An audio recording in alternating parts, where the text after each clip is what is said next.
এই ভিডিওতে আমরা ডাব্লিউবিপি লেডি কনস্টেবল প্রিলিম 2023 সালে আসা লাভ ক্ষতি সংক্রান্ত একটি গুরুত্বপূর্ণ সমস্যার সমাধান মিশ্রণের কনসেপ্ট ইউজ করে করব। এখানে প্রশ্নটি হলো 4000 টাকায় একটি ঘোড়া সমেত গাড়ি কিনে ঘোড়াটিকে 20% লাভে এবং গাড়িটিকে 10% ক্ষতিতে বিক্রয় করলে মোটের উপর 3.5% লাভ হয়। ঘোড়াটির ক্রয় মূল্য জানতে চাওয়া হয়েছে। তাহলে ঘোড়ার ক্ষেত্রে লাভ হচ্ছে 20%, তাহলে আমি লিখছি প্রথমে 20। গাড়ির ক্ষেত্রে যেহেতু ক্ষতি হচ্ছে 10%, তাই আমি লিখছি -10, কারণ -10 লাভ মানেই হচ্ছে -10% লাভ মানেই হচ্ছে 10% ক্ষতি।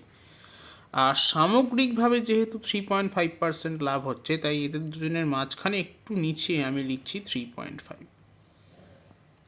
এবার আমি প্রথমেই 20 থেকে 3.5 বিয়োগ করে 10-এর নিচে লিখব এবং যা কিনা 16.5।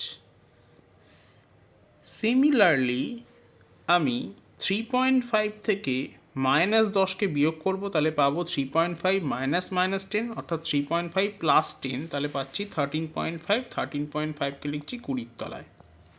এখন এই দুটোর অনুপাতই হবে ঘোড়া এবং গাড়ির ক্রয় মূল্যের অনুপাত।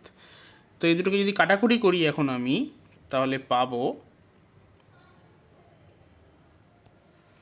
প্রথমে দুটোকেই 10 দিয়ে গুণ করছি, তাহলে 135:165। তারপর যদি 5 দিয়ে কাটি তাহলে পাবো 9:11। তাহলে মোট সামগ্রিকভাবে দাম ছিল 4000 টাকা। তাহলে এর 9 ভাগ হচ্ছে ঘোড়ার দাম আর 11 ভাগ হচ্ছে গাড়ির দাম। ঘোড়াটির যেহেতু ক্রয় মূল্য জানতে চাওয়া হয়েছে, তাই 4000কে গুণ করব 9 + 11 অর্থাৎ 20 দিয়ে, কাটাকুটি করছি, তাহলে এখান থেকে পাচ্ছি 200। 200 × 9, তার মানে 1800। তার মানে ঘোড়াটির ক্রয় মূল্য হবে অপশান বি, 1800 টাকা।